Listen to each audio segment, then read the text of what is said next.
Live. And as you can see, we're inside today. It's a little windy outside. A little windy outside. The last couple weeks we've had some. Yeah, it's been a little windy. People have complained about not being able to hear us. So we moved inside today. It's not windy. Hopefully you can hear us well today. If you can't, let us know. We have the screens right in front of us. Hopefully we can see your comments. And as always, hope you're having a great week. Hope you're having a great Wednesday. We always look forward to Wednesday evenings, even if it is apart. We're so glad we can get together here and connect on Facebook. And tonight we're going to be talking about conflict and conflict resolution.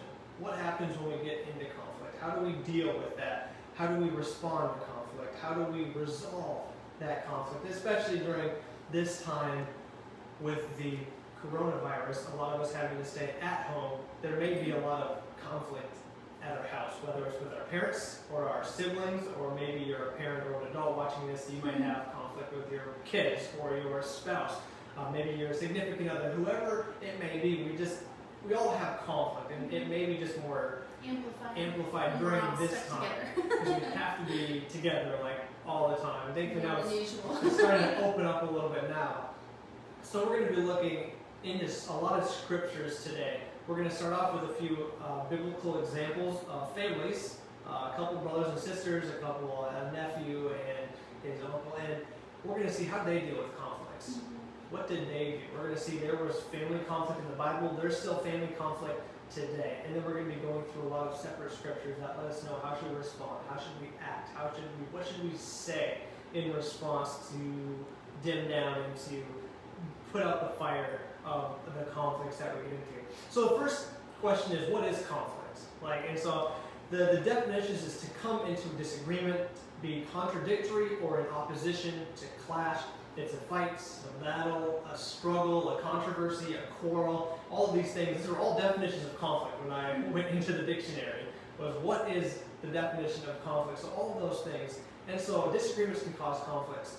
When you oppose someone, that can cause conflict. There's a lot of things that can cause us to kind of butt heads, right? Like, I don't agree with you, you don't agree with me. There's something wrong, right? And how do we get over that? In conflict, it can affect our daily routine. It can affect our relationship with God, and it can even affect our relationship with other people, as I'm sure you are all well aware of. Whether it was today, last week, whatever it may be, we're all aware that conflicts aren't fun. But you know what? They can make us stronger. They can build our character. They can help us, shape us into who God wants us to be, if we allow Him to use us through those difficult times. And so, like I said, we're going to jump into some family conflicts. And what did they do? How did they work it out? The first one is with Abraham and Lot. So Abraham, he was very wealthy in livestock, a lot of silver and gold and family. And his nephew Lot, who was also with Abraham. We're going to read now. Open up your phone, open up your Bible. We're going to be looking at a lot of scriptures today. We'd love to have you jumping around with us. Feel free to comment on here. We'd love to hear your interactions, your thoughts, your questions. But we're going to start in Genesis chapter 13, and we're going to read verses 5 through 9. It says, Now Lot, who was moving about with Abraham, also had flocks and herds and tents, but the land could not support them while they stayed together, for their possessions were so great that they were not able to stay together. And quarreling arose between Abraham's herd and Lot's. The Canaanites and the Perizzites were also living in the land at that time. So Abraham said to Lot, Let's not have any quarreling between you and me, or between your herds and mine, for we are close relatives. Is not the whole land before you? Let's part company. If you go left, I'll go right, and if you go right, I'll go left. So as we can see here, they're kind of both their families and their groups have grown to be too big. They're like, we just can't all occupy the same area anymore. And so resources, we got to split, right? And it was cool how Abraham was like, hey Lot, you want to go east? I'll go west. You want to go north? I'll go south. You want that land? I'll go to this land. And we can learn something from Abraham's example here, was that Abraham, he resolved this conflict, this quarreling, that the two sides were having, this tension, by putting Lot first. Like, where do you want to go? And not being like, hey, you know what, I want to go here. You just need to get away. Like, you're crowding my space. Look at all the promises God has given me. Like, just get out of here. But he was like, no, Lot, you know what? You take first choice. Where do you want to go? And in Philippians chapter 2, verse 4, it says, don't look out only for your own interests, but take an interest in others too. And that's exactly what Abraham was doing in this situation. He was making such a wise decision. He didn't want any of this quarreling. Like I said, he's like, let's stop this quarreling between me and you, between Abraham and Lot. Stop between all of the people that are working for us, our family. Like, we just got to stop this. So he's like, let me look at Lot's interest. Be like, let me put him first and give him the first choice so we can settle this. Well, and even a practical way of how we can do that right now, not even just right now in quarantine, but forever, is putting other people first in our houses. Of like, okay, we all go out, we're all doing something outside or working outside, or we're all hot and sweaty, we all need a shower or whatever, however you can get to get a shower or whatever. But you know what? Okay, Travis, go ahead. You can take the first shower. Of course, I'd like to be clean, and like obviously my selfishness says, okay, quit getting the shower before he does. But okay, you go ahead and do it first. Or when you're eating, everybody's hungry. Okay, go ahead. I'll take the last one, or I'll help clean up at the end, or different things. Just like I feel like sometimes I'm like looking for practical ways, and really it's small things that all add up to conflict resolution, and even those kind of things can prevent conflict from happening when everybody's kind of like one little thing can set it up because it's been building. You're like, okay, let me just put other people first and give more kindness than I'm giving to myself, so that we can maybe even avoid some of those conflicts. Yeah, like talking about you take a shower first. We got 2 bathrooms upstairs, and so I moved all of my shower stuff and all of my toothpaste and toothbrush. I moved all to the other bathroom. So that we're getting ready. She's in one, I'm in the other. There's no sharing sink space. I mean, so there's the prevent conflict. And there's compromise is a part of conflict. There's like how badly do you want your agenda? Like, are you willing to compromise? Are you willing to go to the other bathroom? Are you willing to wait? And from that example all the way up to some more major things. Yeah. But it can be very difficult to look at someone else's interest in the middle of a quarrel, in the middle of a fight. But when we do that, that's such a great way to start resolving an issue. When you're like, man, let me look at your interest and what you desire and what you're trying to get out of this.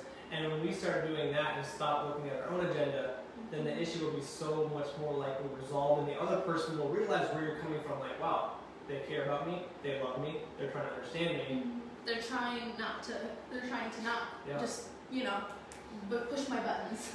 Yeah. They're trying. So make sure don't be so focused on your own agendas and what you want, but focus on someone else's interests. Like it says in Philippians, don't look to your own interests, but also to the interests of the other people, to your brother, to your sister, to your mom, to your dad, to your son, to your daughter, to your spouse, to your girlfriend, whoever it may be. What are their interests? What do they love? And then we go on to another example of Jacob and Esau. We're going to look at this one very briefly. They were 2 brothers, and it was time for Esau, the oldest brother, to inherit the blessing. The Bible tells the oldest brother inherited the blessing. And so his father said, go and kill me an animal to cook and make for dinner. He was a hunter. And so Jacob ended up going to his father, tricking his father that he was actually Esau, having his mom help him cook a meal, deceived Isaac the father, stole Esau's blessing. And as you can imagine, Esau came back, was not happy about this. Like, my blessing has been stolen. Like, is there any way you can give me my blessing? No. And it says in the Bible that Jacob actually had to leave because of the amount of anger and forgetting the word. Esau just wanted to come against, and he wanted to kill Jacob because of that anger and the tension right there, right? There's that conflict again. And maybe to that extent, it doesn't mean when you're in conflict you need to get up, move away from this city or this state or this country for several years. I'm moving out, my brother's mad at me. But sometimes you need space, right? Yeah. When someone's going to blow up at you or you're going to blow up at someone, maybe you're just like, I'm going to get out of here for a little bit, right? I just need a little bit of space to think it over. We read a lot later on between Esau and Jacob. They came together and they were able to make up right, and they were good. But in that moment, if Jacob would have gone to Esau and been like, you know what, I'm sorry, and tried to work it out. Esau was in such a state of, I want to avenge what happened by killing you, like, that wouldn't have ended very well, right? And sometimes we try to force the issue. And sometimes you're like, no, I just need to back away for just a little while. Maybe let's come back at this later, right? And just step away from the situation. To let the emotions kind of cool down a little bit. And so you can both think with a logical mindset and not be so in my anger or my frustration or pain or whatever. And this brings it into our next example perfectly with not letting the anger and the emotions take control and causing something bad to happen. We don't know what had happened between Jacob and Esau, but we know what happened between Cain and Abel. And so Cain and Abel, they were also brothers. First brothers. In Genesis chapter 4. And we see at the beginning of Genesis chapter 4, they brought offerings to God. And it said that the Lord looked with favor upon Abel's offerings, but he did not look with favor upon Cain and his offerings. And it says that this made Cain very angry. So let's read in Genesis chapter 4, verse 8, which is a few verses down after we had learned that God did not look with favor on Cain. Now Cain said to his brother Abel, "Let's go out to the field." While they were in the field, Cain attacked his brother Abel and killed him. So that's pretty serious, right? Like, hey, brother, let's go to the field. I'm sure they've done it before. Yeah, They let's tried to go talk. hang out. Let's go hang out. Let's go shoot the bow and arrow, right? I don't know what they. Did But they hang out? Abel probably didn't think anything of it. Like, all right, let's go. Maybe they'd done it before. But Cain was like, no, I am, because of my jealousy, Locked. because of my hate, because of my anger, whatever was going on with Cain in that moment, his emotions took over 100%. He was like, my emotions tell me I'm jealous, I'm hateful, and whatever it may be against Abel, I'm going to kill him. And so he let his emotions control the situation. And being angry isn't necessarily a sin, but how we respond to that anger can be. Well, I think a lesson we can take from that too is that when we act or react, I guess, in anger and in our emotions, the impact of that is like a forever thing. And Cain obviously ended his brother's life, and so that was like a permanent choice that came from his emotions. Not that me being angry at somebody is gonna last forever, but that, you know, like things that we say, hurtful things that can come out when we when we just spout off out of anger can stay with a person, even though you say, I'm sorry, I didn't mean to say that. Like, those words can still be like a tool for Satan to use in the future for that person and different things. So just sometimes it helps when I take a step back and I'm like, okay, what is the weight of my words right now? Because they can make an impact far greater than the heat of the moment and far longer than the feelings that I'm feeling that's causing me just to want to, fire with my words. So. Yeah, and by a show of hands, how many of you have ever been angry with someone before? Right? Yeah, all of our hands are up. I can see your hands there, right? And if they're not, you're lying. Like, we've all been angry at some point, right? It's And natural. Cain, we see, he just let his emotions control him. We're going to read some verses. Proverbs chapter 15, verse 18. Steph is going to read the Message version first of Proverbs 15, 18. It says, hot tempers start fights. A calm, cool spirit keeps the peace. The NIV version says a hot-tempered person stirs up conflict, but the one who is patient calms a quarrel. And then in the NIRV, it says, a person with a bad temper stirs up conflict, but a person who is patient calms things down.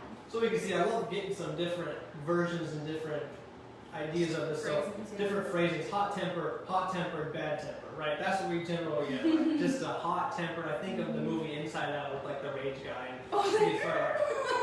Just like he had a bad temper, right? Everything is just angry. He was anger, right? But it says that a calm, a cool spirit keeps the peace. The one who's patient calms a quarrel. The one who's patient calms things down.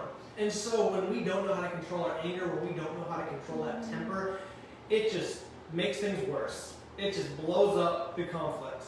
And we see in Proverbs here, what's a way to calm it? What's a way to bring peace? Well, be patient, be calm. Walk away or take a few minutes to cool down if you need to, because we all know ourselves or can figure out ourselves and know, okay, I'm feeling my temperature start rising here, and I know that if I get to this point, I'm going to freak out and I'm going to say things that I didn't mean to say. So when I get to here, I'm like, okay, I need to take a second, and before I do something that I'm going to regret and something I'm going to have to apologize for later, let me just cool down and remember that I need patience and And even having these verses at hand, just in a little notebook or even on a mirror or on a wall or somewhere that you can go and look at it and say, okay, I know that the truth is that a person with a bad temper, like what I'm feeling right now, is stirring up conflict. I don't want to stir up conflict. I want to be what it says in the second half, a person who's patient and calm and with a cool spirit, brings peace and calms things down. So let me just go so I can get this calm spirit and this cool temper and come back to the situation and calm things down and come to a resolution or figure out whatever or ease the tension. Yep. And so I love going off of that in Proverbs 18 verse 13. It says, spouting off before listening to the facts is both shameful and foolish.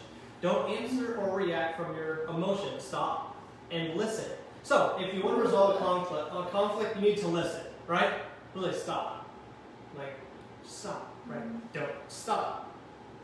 And listen. Sometimes it's hard to just stop and listen. Because we're thinking about the next thing that we want to You're say, thinking. he says something that I'm like, oh yeah, let me tell you about that. And he's still going, I'm not even hearing what he's saying. I'm just thinking about, well, I'm gonna tell him how I'm thinking and what I'm feeling, or whoever the conflict is with. That's a hard thing to do. And I love the Bible is so flat out, like it's not beating around the bush, like it's very straightforward in what we should do, and it gives us, not that it's easy to do that, but it's very simple instructions to be able to take steps to become. And it's definitely not easy, because I can think of many, many, many times that I'm like, I just want to and yeah, that's very challenging. Sorry. Yeah, and it can be very easy to say things based on how you feel versus not saying anything, versus saying things that are either positive, which we're going to get to later, uplifting, encouraging. And in order to listen, what has to happen? Very good. But yeah, open your ears, Close the mouth. close the mouth, zip it Zip shut, the right? lips. Take back like in preschool. It's like, all right, turn your Bubble in your mouth. bubble in your mouth and like turn your listening ears on and like whatever it was. Right? It was important. It is so important to learn how to listen. And listening and hearing are like, all right, yeah, I heard you, but listening, like, what is the other person trying to say? What is the other person trying to communicate? So when we're stopping, when we're listening, it doesn't mean we're just not saying anything and trying to think about the next thing we want to say. And our minds are going, Stopping and listening means that we're stopping and we're listening to what the other person has to say, and not just listening to our emotions. Like, oh, I can't wait till I get a sentence in. Well, I think another thing that goes hand in hand with that too, which also is another, this is all very difficult things to do sometimes when we're in the heat of that moment, but giving the other person the benefit of the doubt. And I can think of lots of times where someone's telling me something, but I'm like, yeah, right, you're saying that because blah, blah, blah, blah, and I've got this whole other narrative going in my mind, and I'm like, whoa, hold on. Either I'm going to believe this person or I'm going to not. And if it's a person, that I love, it's my family, it's somebody who's close to me, it's somebody that, I'm going to call a friend or whatever, someone close to me, that I need to give them the benefit of the doubt, because if it was reversed, I would want that person to give me the benefit of the doubt. Even if I'm doing a poor job trying to say what I'm trying to say or resolve the conflict, I would want them to say, okay, I know that Stephanie is trying to do what she can to fix this, and she doesn't have a malicious whatever and motive, I guess, and that can be really hard, but not just not saying anything, but not letting your mind be like, oh yeah, well, whatever about you, If Yeah. that makes sense. So let's say, all right, I've listened.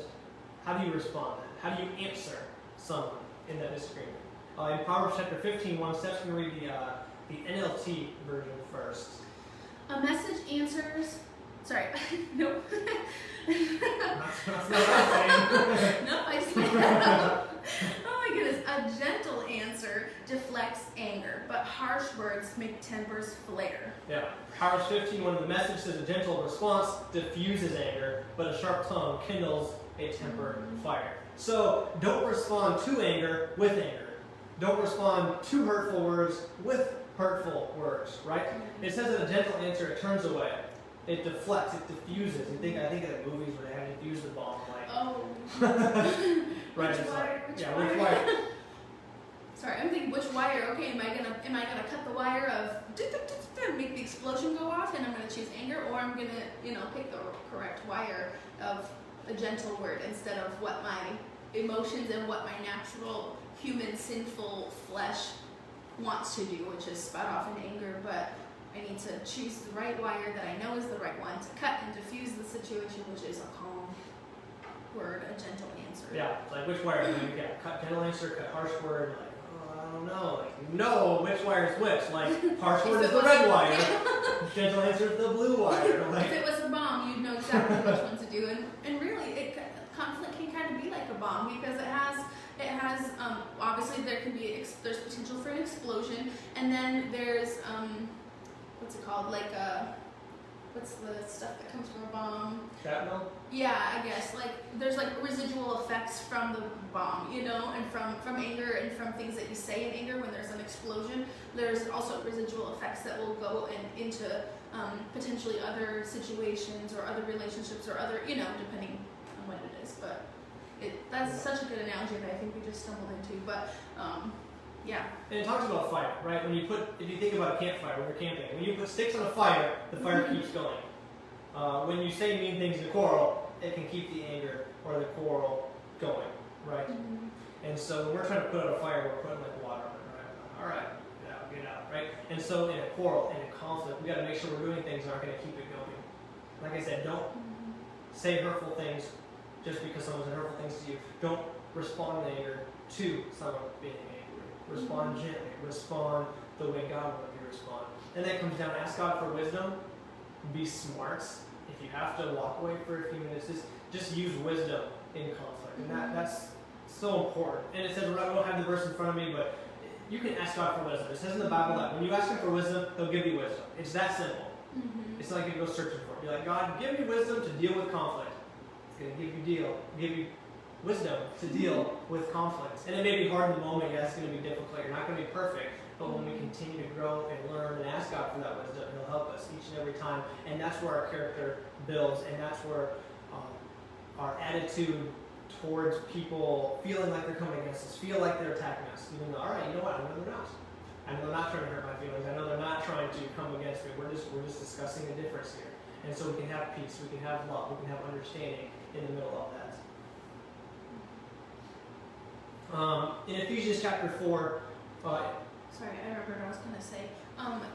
Sometimes I think we fail and continue to fall into the explosion part of conflict when we're relying on our own strength to be able to have wisdom and be able to cool things down when my emotions are doing like this. And I think sometimes we have to, like, really, like he just said, take a step back and ask God, like literally take a minute to pray about it. Whether you're having the conversation and you're like, Lord, please, like, give me patience right now, or give me your patience and your strength, because I, Stephanie, do not have enough patience and gentleness in me at this moment, so give that to me, or I need to walk away and then take a few minutes to pray and whatever. And but really, like he's saying, we need to ask God, because we don't, and realizing that we don't have it within ourselves to try to do that we can't hope to diffuse the bomb with the correct thing if we don't have God's strength with us, because that's not how we're wired as humans, sinful humans. When we talk about anger, we talk about blowing up. Like, even it's very in Ephesians 4 verse 29, it says, "Do not let any unwholesome talk come out of your mouths, but only what is helpful for building others up according to their needs, that it may benefit those who listen." Jumping down to verses 31 and 32, it says, "Get rid of all bitterness, rage, and anger, brawling, and slander, along with every form of malice. Be kind and compassionate to one another, forgiving each other, just as in Christ God forgave you." And we're going to jump into verse 32 a little bit later, but first, it says, "But only what is helpful for building others up." So, the question, what is helpful? What is helpful? Well, it means you're using words that will encourage the other person. It means that you're using words that lets the other person know that you're listening to them. It means that you're using words that's going to create peace. It's using words that aren't going to tear the other person down. It's not unwholesome talk, not negative words, not hurtful words, but helpful words. All of these things. And remembering that humans aren't perfect is important. Right? No one is perfect. Your parents aren't perfect. Your siblings aren't perfect. Your friends aren't perfect. No one is perfect. And we're all going to make mistakes. And so I like how that verse goes right along with what we're talking about, to make sure that you say things that build each other, build everyone up. Unwholesome talk is anything that comes out of your mouth that's, you say that's negative, tears the other person down, makes the other person feel like they aren't valued, makes the other person feel like they aren't heard. right? Well, it says that it may, like anything that's not benefiting somebody else. So if it's not giving them something that's benefiting them, then that is unwholesome talk. Yeah. And so when that happens, if someone does say something to us that hurts us, we say something to someone else that hurts them, we can't forget to do what Christ did for us, which we read at the end of Ephesians 4:32. Steph, go ahead and read Colossians chapter 3, verse 13. It says, make allowances for each other's faults and forgive anyone who offends you. Remember, the Lord forgave you, so you must forgive others. Right there. So conflict can often require forgiveness.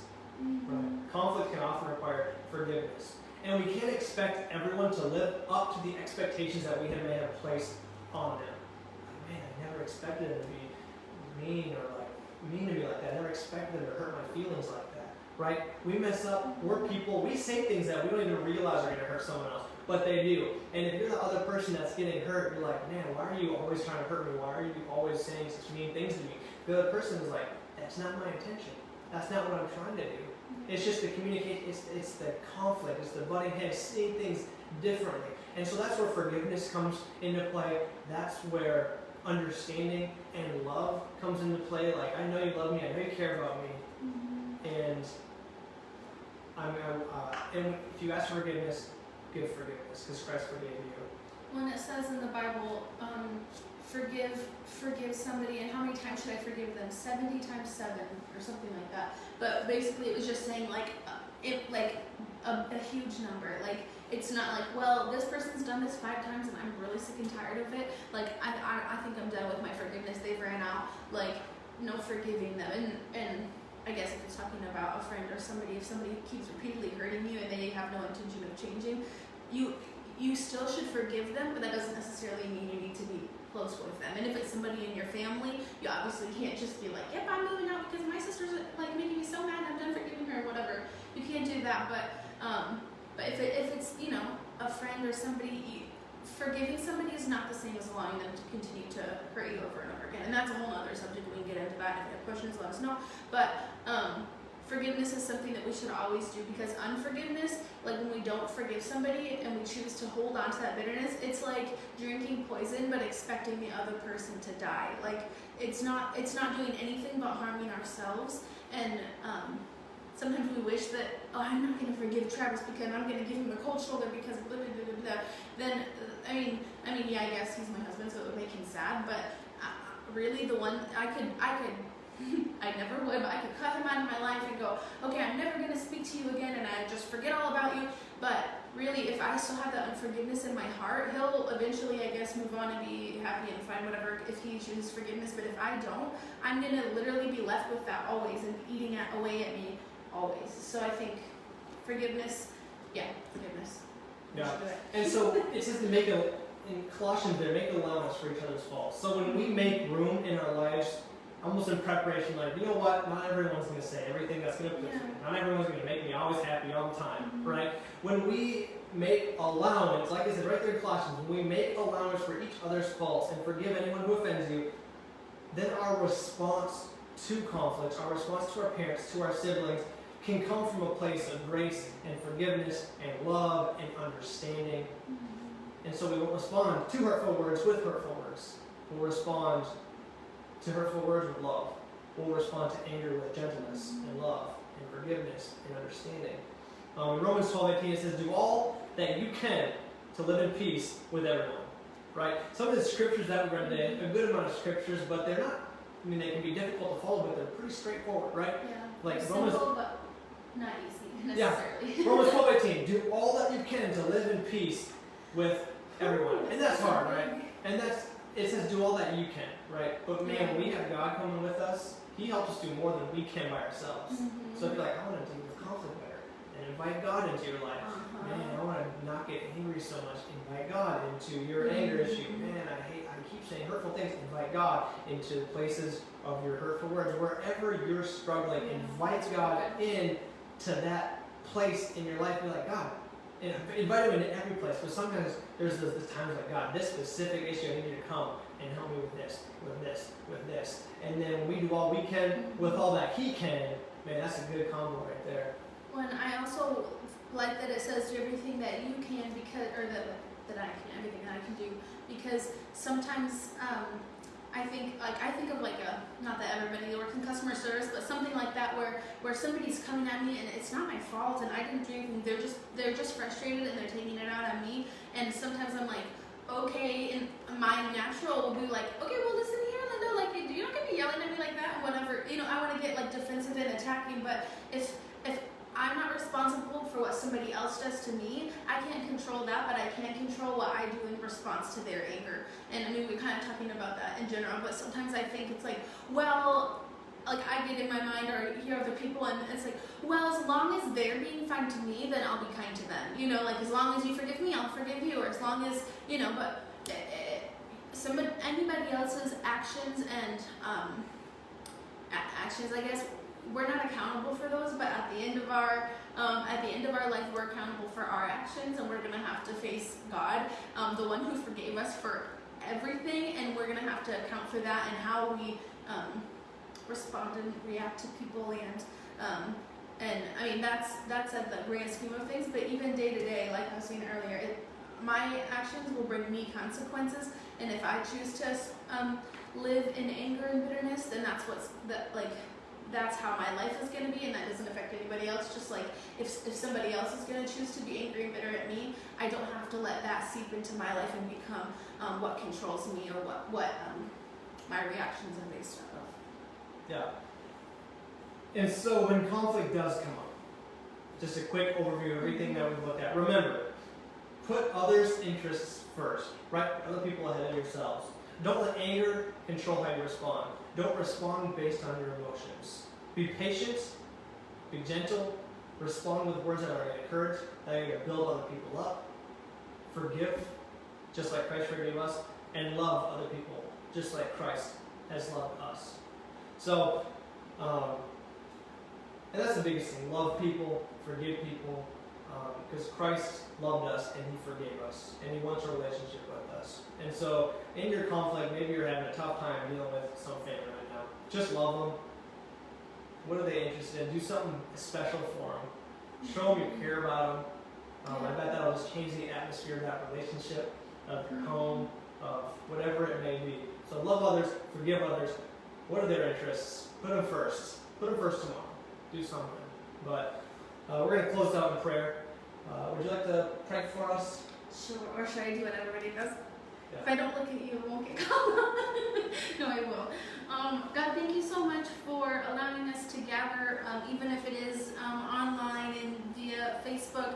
I pray that every person who's watching this, whether it's right now live, the one person here that I see, or if you're watching it later on, Lord, just touch them and be with them, and be with even those who are not watching right now but need to hear this message. Lord, speak to them in a way that only you can, and I thank you for who you are. Thank you that you are with us every moment, that when we come against hard things in real life and just like the rub of things, that you are with us always, and when we call upon your name and your power and your ability, we're able to be so much greater than we are on our own, and we can show who you are to the people around us, whether it's our family or friends or person at Publix or whoever's driving on the road that cut us off, that we can be an accurate representation, an accurate reflection of who you are, Lord. And I pray that we'll make the choice to do that as we go throughout this week and this month and honestly the rest of our lives. But thank you that you're with us and you give us the whatever that we need to get through life, and not only to get through it, but to have the most fulfilling and most rewarding life possible, Jesus. We love you so much. In your name, amen. Amen. Awesome. Well, thanks for joining us today, tomorrow, June 26th. If you're watching on June 26th, wherever you're watching this right now, we're so glad that you joined us. We love you guys. Let us know if you need anything. Have a great rest of your Wednesday night. Have a great rest of your week. Bye. Bye.